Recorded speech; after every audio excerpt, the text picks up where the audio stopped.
here at Campawal. Ito na yung officially day 1 namin. So, ito yung setup namin ngayon.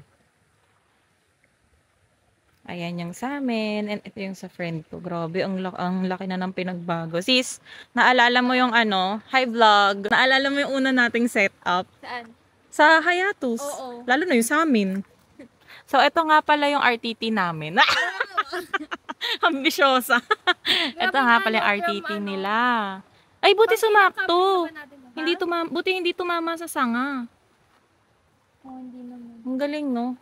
Very aesthetic siya. Ayun yung isa. Ay, may anak pala ako dito. May baby pala dito. Ay, hi!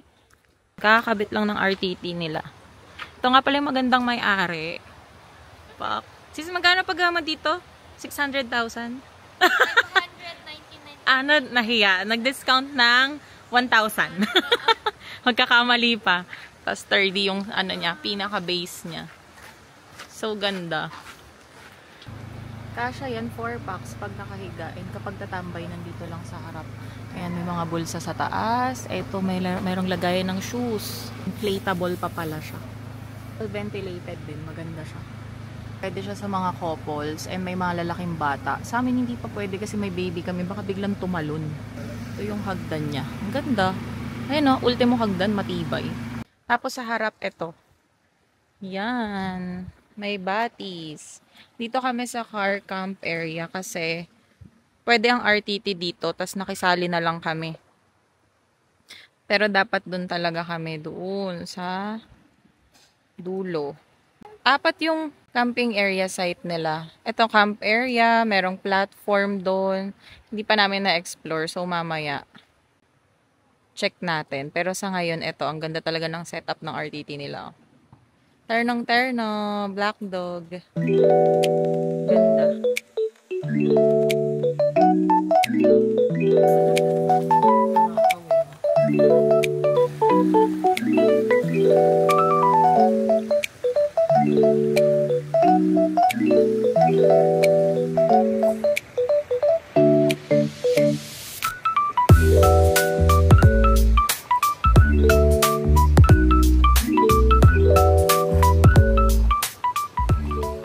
Ito yung kusina namin.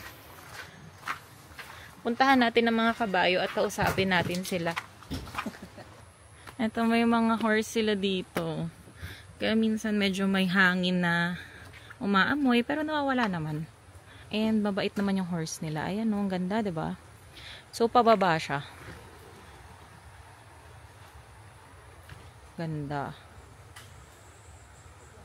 Lalakad tayo. Nandito yung toilet nila. Medyo malayo yung toilet sa pinag-pitchan namin ng tent. Kung malakas naman ang loob mo, pwede ka nang umihi dito sa batis. Kung walang makakakita sa'yo. Okay, naki-CR lang talaga tayo at napadiretso vlog na din. Pero next time talaga na bibili namin is timba plus tabo na pang camping. Malinis naman yung timba at tabo dito. Pero syempre, as a mom, kailangan pa rin may sariling timba at tabo ang mga bata.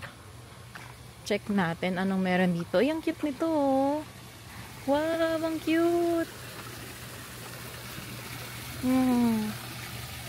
Ganda niya, oh. Alagang-alaga yung mga fish, oh. Kasi lapit talaga sila sa'yo. Akala nila may pagkain akong dala.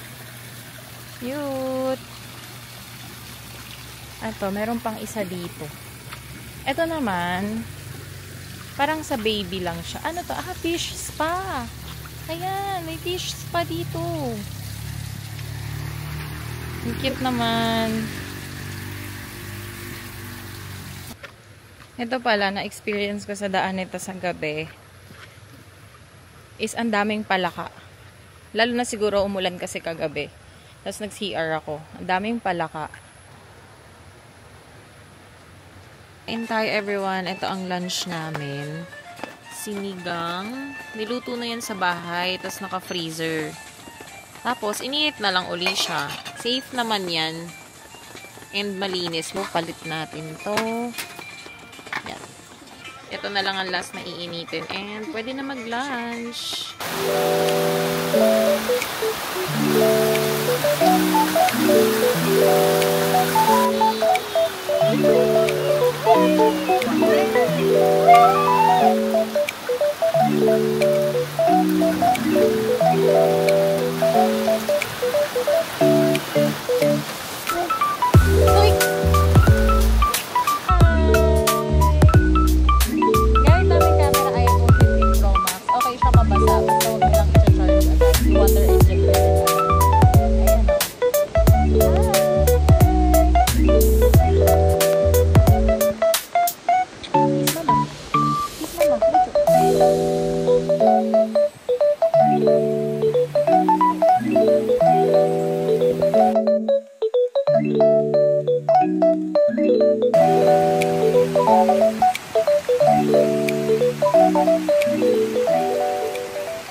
Good morning, it's pack up time. Kung last vlog natin, pinakita ko sa inyo paano kami mag-set up. Ngayon naman, paano magligpit ng kalat.